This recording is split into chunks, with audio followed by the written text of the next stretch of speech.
धन्यवाद करते हैं राजा पवित्र सामर्थ्य खुदा। एक बार फिर से पुनः आपके चरणों के निकट आते हैं राजा पिता परमेश्वर, और इस उत्पत्ति के 4 अध्याय में तो हमारी सहायता कर, मदद कर, अगुवाई कर मेरे खुदा। मैं धन्यवाद करता हूँ राजा पवित्र परमेश्वर पिता, तो हमारी सहायता कर, तो हमारी मदद कर। हम बिन तेरे कुछ भी नहीं है मेरे खुदा। जब तक तो हमें ना बोले, ना समझाए, तब तक हम ना समझ पाएंगे मेरे खुदा। तो हमारी सहायता कर, तो हमारी मदद कर, धन्यवाद के साथ, आमीन। उत्पत्ति अध्याय 4। जब आदम अपनी पत्नी हव्वा के पास गया, तब उसने गर्भवती कर कैन को जन्म दिया और कहा कि मैंने यहोवा की सहायता से एक पुरुष पाया है। फिर वह उसके भाई हाबिल को भी जन्मी, और हाबिल तो भेड़ बकरियों का चरवाहा बन गया, परंतु कैन भूमि की खेती करने वाला किसान बना। कुछ दिनों के पश्चात कैन यहोवा के पास भूमि की उपज में से कुछ भेंट लेके आया, और हाबिल भी अपनी भेड़ बकरियों में एक पहलौठे बच्चे भेंट चढ़ाने के लिए आया, और उनकी चर्बी भेंट चढ़ाई। तब यहोवा ने हाबिल और उसकी भेंट को तो ग्रहण किया, परंतु कैन और उसकी भेंट को ग्रहण न किया। तब कैन अति क्रोधित हुआ और उसके मुंह पर उदासी छा गई। तब यहोवा ने कैन से कहा कि तू क्यों क्रोधित हुआ है और तेरे मुंह पर उदासी क्यों छा गई है? यदि तू भला करे तो क्या तेरी भेंट ग्रहण न की जाएगी? यदि तू भला न करे तो पाप द्वार पर छिपा रहता है और उसकी लालसा तेरी ओर होगी, तू उस पर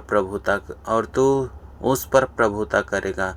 तब कैन ने अपने भाई हाबिल से कुछ कहा, और जब वे मैदान में थे, तब कैन ने अपने भाई हाबिल पर चढ़कर उससे क्रोधित किया, उसे घात किया। तब यहोवा ने कैन से पूछा कि तेरा भाई हाबिल कहाँ है? उसने कहा कि मालूम नहीं, क्या मैं अपने भाई का रखवाला हूँ? उसने कहा, तूने क्या किया है? तेरे भाई का लहू भूमि में से मेरी ओर चिल्लाकर मेरी दुहाई दे रहा है, और इसलिए अब भूमि जिसने तेरे भाई का लहू तेरे हाथ से पीने के लिए अपना मुंह खोला है, उसकी ओर से तू श्रापित है।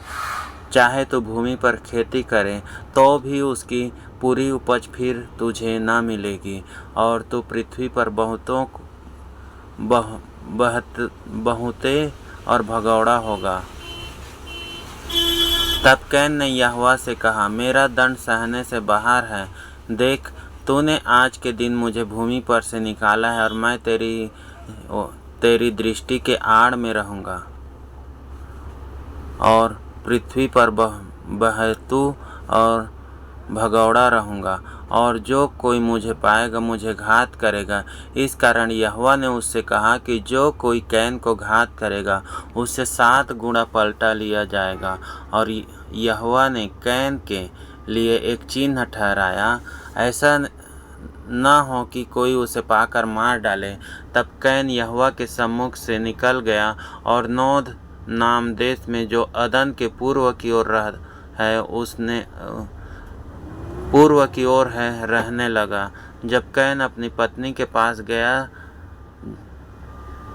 जब वह गर्भवती हुई और हनोक को भी जन्मी, फिर कैन ने एक नगर बसाया और उस नगर का नाम अपने पुत्र के नाम पर हनोक रखा।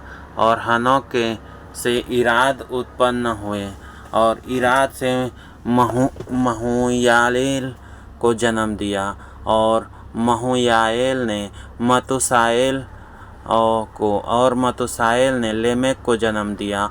और लेमेक ने 2 स्त्रियां ब्याह ली, जिनमें से एक का नाम आदा और दूसरी का नाम सिल्ला है। और आदा ने याबाल को जन्म दिया और तंबुओं में रहने लगा, और जानवरों का पालन इन दोनों रीतियों का उत्पादक हुआ। और उसके भाई का नाम यूबाल है, वह वीणा और बांसुरी आदि बाजों के बजाने की सारी रीति का उत्पादक हुआ। और सिल्ला ने भी तुबलकैन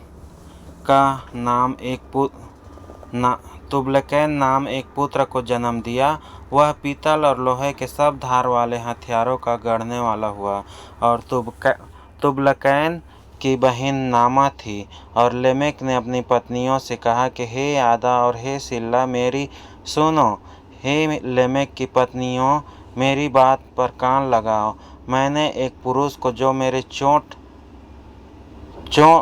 मेरे चोट लगाता था, अर्थात एक जवान को जो मुझे घायल करता था, घात किया है। जब कैन का पलटा 7 गुणा लिया जाएगा तो लेमेक का 70 गुणा लिया जाएगा।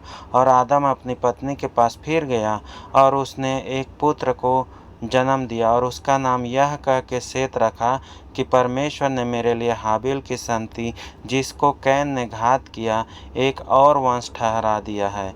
और सेत के भी एक पुत्र उत्पन्न हुआ और उसने उसका नाम एनोस रखा। और उसी समय से लोग प्रार्थना करने में लग गए। धन्यवाद। पवित्र सामर्थी खुदावंद खुदा, इन वचनों के द्वारा तो हमें आशीषित कर। यीशु के नाम से आशीष मांगते हैं। आमीन आमीन।